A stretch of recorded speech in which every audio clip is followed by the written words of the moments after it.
Publishing is the process of production and dissemination of literature, music, or information. It has been around for thousands of years. In 868, the Diamond Sutra, a scroll of Buddhist text created through woodblock printing, was created. This week on CAMEO, we will take a look at traditional, self, and digital publishing, the challenges, successes, and what's next.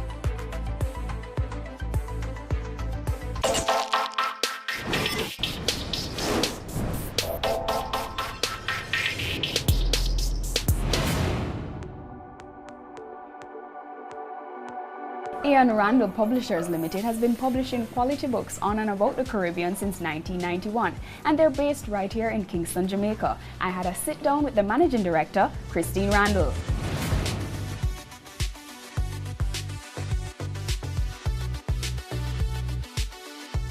Randall Publishers was started by my father, Ian Randall, who is still very much around. He is chairman of the company now, doesn't deal with the day-to-day. The company started the company about, 25 years ago, actually. And he had set up what was Heinemann Publishing in Jamaica for the HQ in the UK. And after a couple of years of doing it for someone else, he decided he wanted to do it for himself. He took it on, and that's basically how it started, almost on a whim. Started with himself and maybe 2 employees, and that was it. The rest is history. 25 years later, we're here. And actually, that's something we're very proud of. 2016 will be 25 years that Ian Randall Publishers has been in business.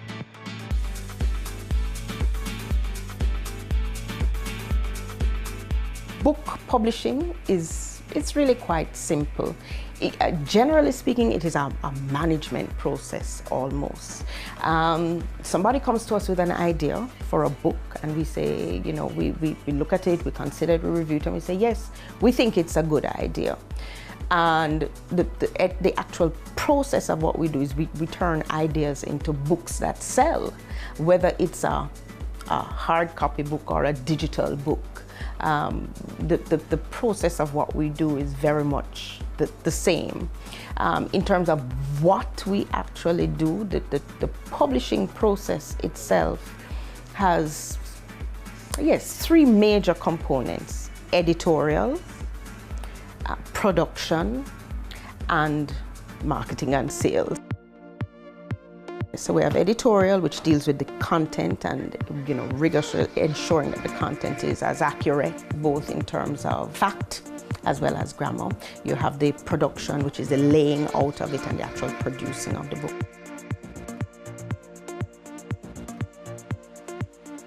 The production process also involves us perhaps dealing with freelance illustrators, photographers, and then also, of course, the printing process, where we don't print, and that is the main things that publishers don't do. Publishers are not printers themselves. There isn't a printing press in the back of the property where we're rolling things off like a newspaper, say. So what we do is we commission printing. So we work with printers all over the world, actually, depending on the type of book and perhaps where the main market is. So for example, for our full color, glossy art, coffee table type books, we print in China. And then you have the marketing and selling, which is, or has become, quite frankly, the most challenging part of what we do now. When it came to books, it was always a difficult sell, because in the realm of entertainment, books are the last thing that people are going to spend the money on these days anyway. It's more the movies, the parties, the going out for a drink and so on. Our main market is not necessarily Jamaica, although it is a critical part, certainly for certain products. A lot of our books are sold in the wider Caribbean, certainly the academic ones, the wider Caribbean, as well as North America, the UK, Europe, and now we're seeing even, we've had sales and customers as far as Australia and Hong Kong. the way traditional publishing works. The publisher is the one who invests in the publication, right? So if we invest in a book and we pour the resources into doing the editorial, the production, the marketing, thing, and it doesn't take off, or it takes long to take off, you would have books sitting in the warehouse while not being able to invest in newer products coming in that might sell. But on a long-term basis, it's having the money to invest in the technology to keep up, really. I think that is our main challenge. You know, the turnover on books is not as fast as you'd like it to be. There's not as many cash cows or bread and butter titles that you have. So for us, that is the main challenge. But again, we found partners and ways to tap into accessing the new technologies, which help to propel the business forward and certainly keep us up to date with everything that's happening out there. Digital publishing isn't really a challenge to traditional publishing. It is actually an additional revenue stream. Because what we have found as well, which some colleagues in the North had told us some years ago, was that they found that the digital publications or digital access actually propelled the desire for the hard printed books. You know, our best-selling book of all time has been Enid Donaldson's cookbook, The Real Taste of Jamaica. I mean, we've sold over 150,000 copies, and that is phenomenal, you know. So much so that to mark our 25th next year, we're revamping it, revising it, because it's pretty old. We first put it out in '93, but you know, every 18 months we have to be reprinting copies because of what the market demands. We've also had, of course, success with the Usain Bolt, and that success was double-edged or doubled. First, because out of the blue, the book has a main publisher in the UK. That's who Usain worked with. But again, which happens a lot in the publishing industry, international, that publisher knew they couldn't reach the Caribbean. They didn't have the network in the Caribbean, and they reached out directly to us. So to know that you have that kind of name internationally in the industry, that a major publisher would simply just reach out to you like that, it was wonderful. And then of course, the actual publication itself has sold very well. Outside of some of the best-selling history books by Vereen Shepherd and Hilary Beckles, who is now Vice Chancellor of the University, we've had great successes with their titles as well, when they were junior academics, you know, coming up. But, you know, even though we say we're academic and scholarly publishers, some of the general titles are the ones that have met with success, which I think proves the point that Jamaicans do read. You just have to convince them to open the book.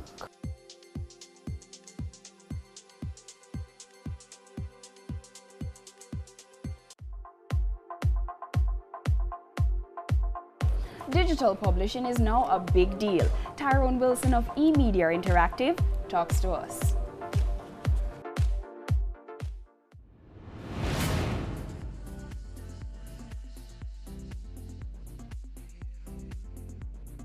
eMedia Interactive is really a digital media company that is focused on content.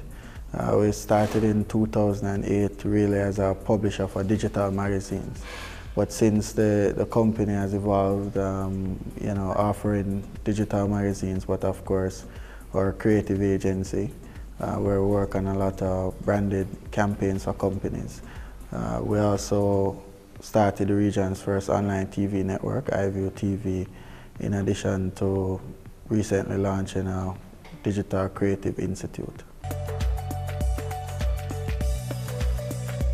Really coming out of college, wanting to start my own media company, and I approached at the time Christopher Williams, who was a CEO for Proven, I approached him with the idea, with the business plan, and he was willing to invest in the company. Subsequently, Chris introduced me to Sherry Martin, who at the time was the head of marketing for NCB, and Chris and Sherry formed the advisory board of the company.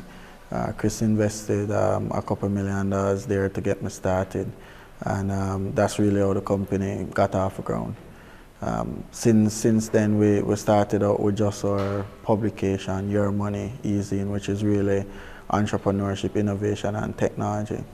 We started weekly, every Wednesday, I believe. Just a 8-page, 10-page brief on what's happening in the business world.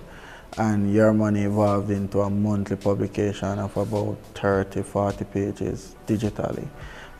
We didn't go the traditional route of printing, because at the time when we were starting the company, internet usage was 55%, meaning individuals are accessing the internet through different areas, whether through school, computer labs, at home, the friend's house, public Wi-Fi spots, whatever it is, the usage at the time was 55%. And printing a publication was extremely, and still is extremely expensive. So we decided to go the digital route. In 2011, I met Donovan Perkins, who at the time was president and CEO for Sagicor Investments. And we had a brief discussion about the company, where I want to take the company, what I need to take it there. And that brief conversation turned out in Pan-Caribbean Financial Services, at the time now Sagicor Investments, investing $350,000 with us to expand the company. So quickly we moved from just being a small, easy company to now eMedia Interactive Limited, which brought us in film and TV, in our branded content. We're producing content for companies and so forth. At the time, eMedia was a young business operated by a young entrepreneur who understand the need to bring the right people together. And a lot of people start businesses today and they tend to try and do it themselves. When I was starting the company in 2008, we didn't have a lot of the incubators that we have now, a lot of the startup accelerators and so forth. It was just, you were pretty much on your own. There are a few entities like the Technology Innovation Center, which I joined eventually to grow the business, but it was really about going out there and finding the right people to help you in business. And when I had a discussion with Donovan, all of the check boxes are pretty much marked, because do you have mentorship support? Are you making money? Do you keep proper financial records? Stuff like that, I was about 24 years old at the time, and to really see a young entrepreneur run the business like that, I think it was pretty impressive for Sagicor.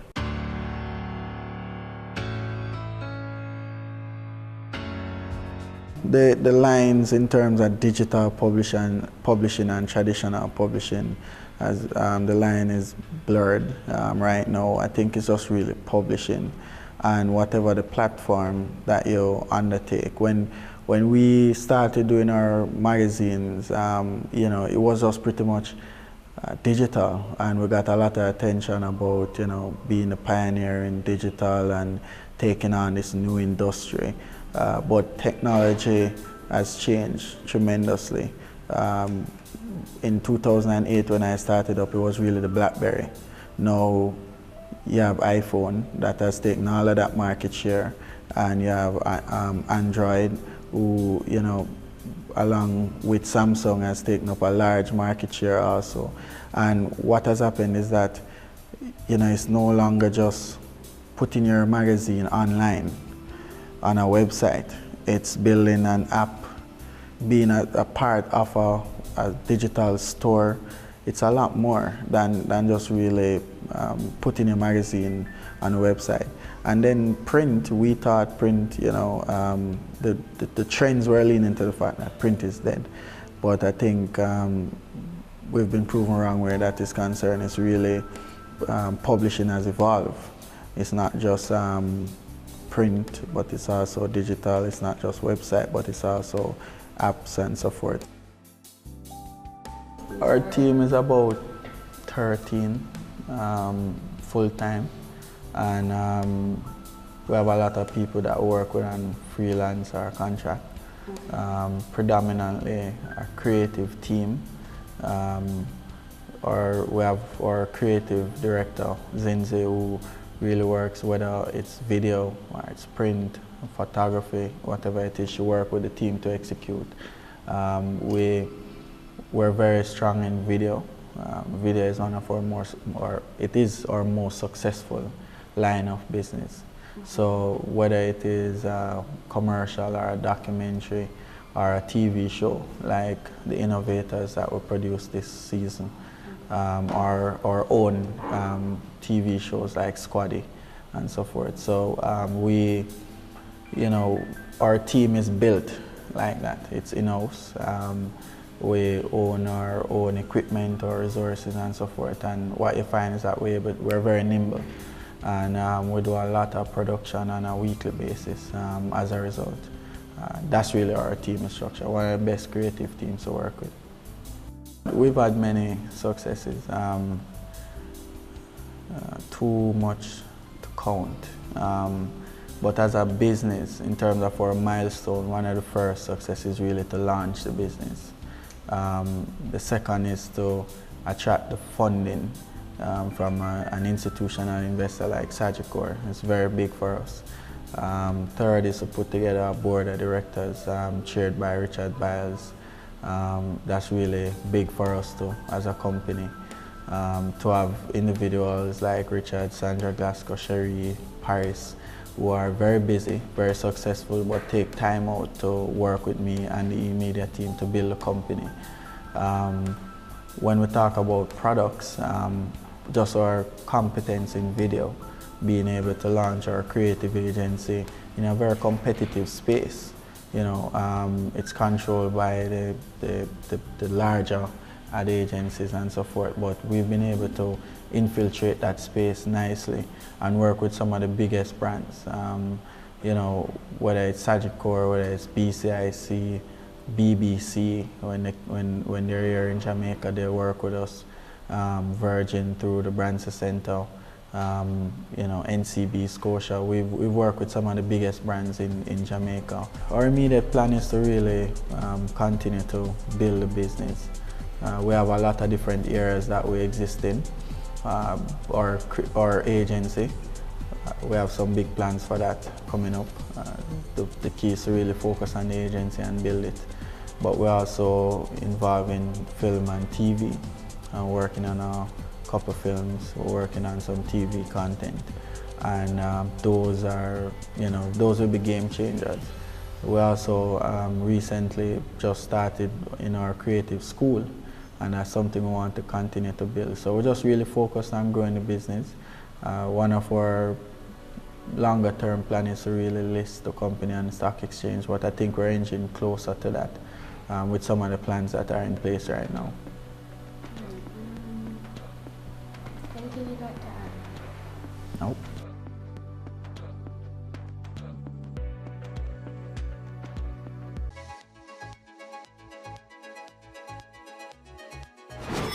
Kelly Magnus is a Jamaican children's book writer and publisher. Her books include the popular Little Lion series. Let's chit-chat with her about self-publishing.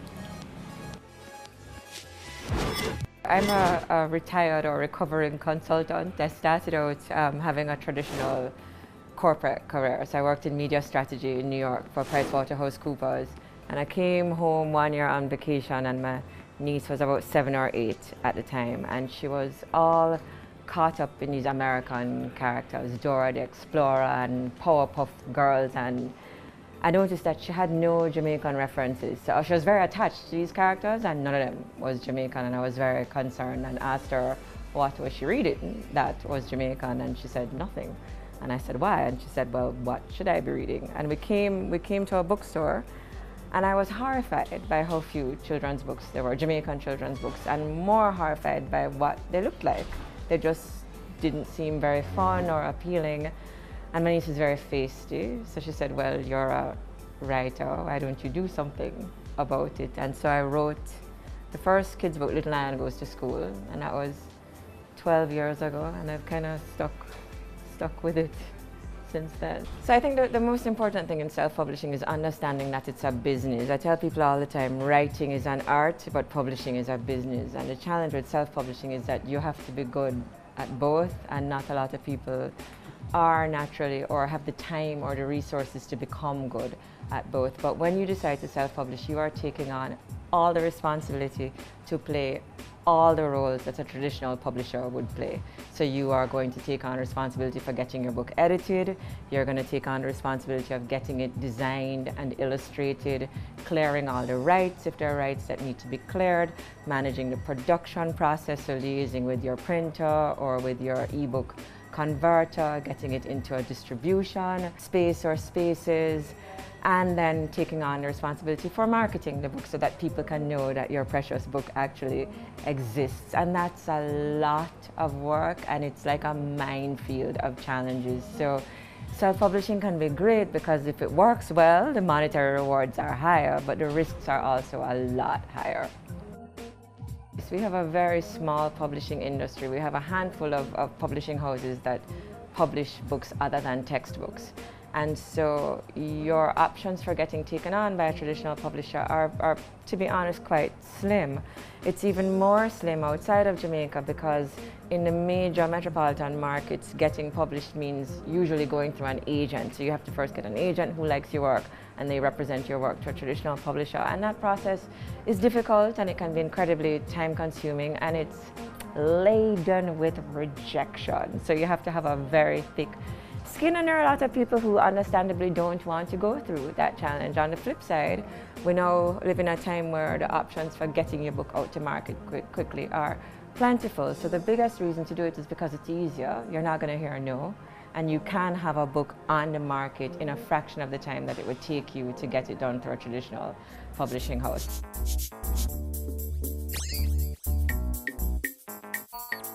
The biggest challenge is deciding to do all the work yourself and allowing yourself the time and the mental space to do all of it well, and recognizing what you're good at and what you're not good at. And the first minefield or mine in the process is usually with the editing. It's very hard when you've worked on something, and writing is very personal, you know, it's your artistic creation, it has a lot of you. It's not like making shoes, you know, you put a lot of yourself into your work as a writer. And then you have to switch gears and look at it with a very dispassionate eye and forget that you're the one who wrote it and fix it. And editing is a skill in and of itself. Not everyone is good at it. And it's doubly hard to try to edit your own works. I think that's the biggest kind of hurdle for people to come across. Just put your pride away and recognize that you have to get professional editing help, and not just copy editing. I don't mean fixing the grammar and the typos, but getting someone to help you craft or recraft this thing so it can be the best piece of work it can possibly be.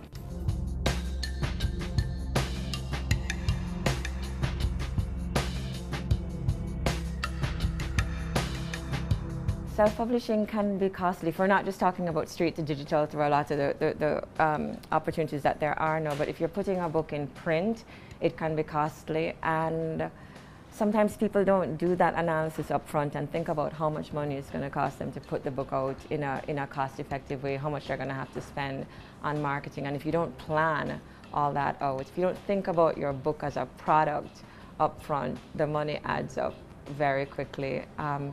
It's also just built-in cost inefficient to do a single title. You know, publishing is a volume game, so that's why publishing houses produce massive numbers of titles a year. The more copies of a book you send to print, the smaller the unit cost is going to be. The more books you're printing over time, the likelier it is that you're going to get a discount from your printer. So when you, as the individual self-publisher, just doing this one title, you know, maybe another title 2 years down the road, you're already behind the 8 ball, so to speak. So I think thinking through the finances and thinking of your book as a product after you finish thinking about it as a piece of art and making all the decisions around it in a business frame of mind. for us, we talk a lot about the challenges, but now the playing field is a lot more level than it used to be. In terms of the local market, print is still king. We're still very, very, very heavily print driven, but that's changing with the proliferation of tablets, both in the school system and in the consumer market. So even domestically and regionally, we now have a sizable pool of people who have the technology that allows us to send a book to market completely digitally. And then we have the whole global market that we can take advantage of. This year I'm pushing Little Lion back onto the market. He's been on hiatus for a while, so I'm focusing on getting him back out. So the books are back in print for Youth Month in November. I'm on a tour now with the Jamaica Library Service, going to all the parish libraries and maybe some branch libraries around the island, just reading to the kids, talking to the kids, so that they can know that writers are not old white men who live in England, as somebody told me the other day, that Jamaican writers are right here. And that I love, because I get to feed off the kids and get new ideas for new stories. So putting the Little Lion series back out, writing more Little Lion books. I just did a math workbook for the Crayons Count project. So I'm gonna do a mix of more fun, light stories and then things that are more interactive and get children to really dig deep into their space and learn more about Jamaica, but in fun and creative ways.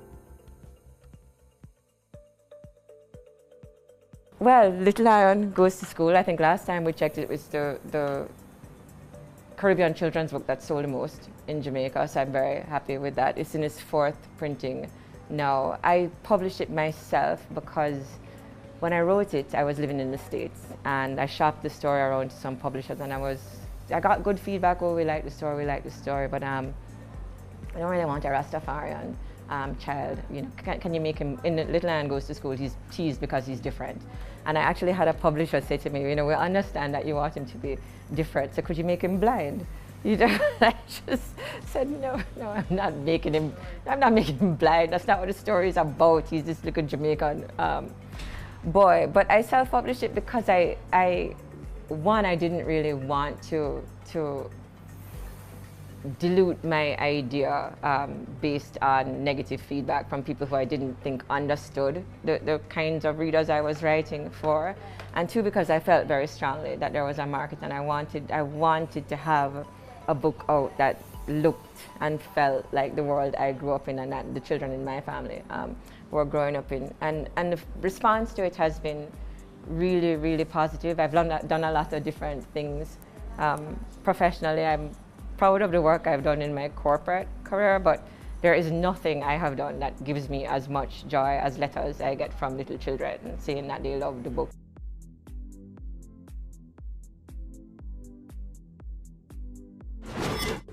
And that's it this week for CAMEO. We've taken a glimpse into digital publishing, traditional publishing, and self-publishing. Until next week, I'm your host, Amita Prasad Webb.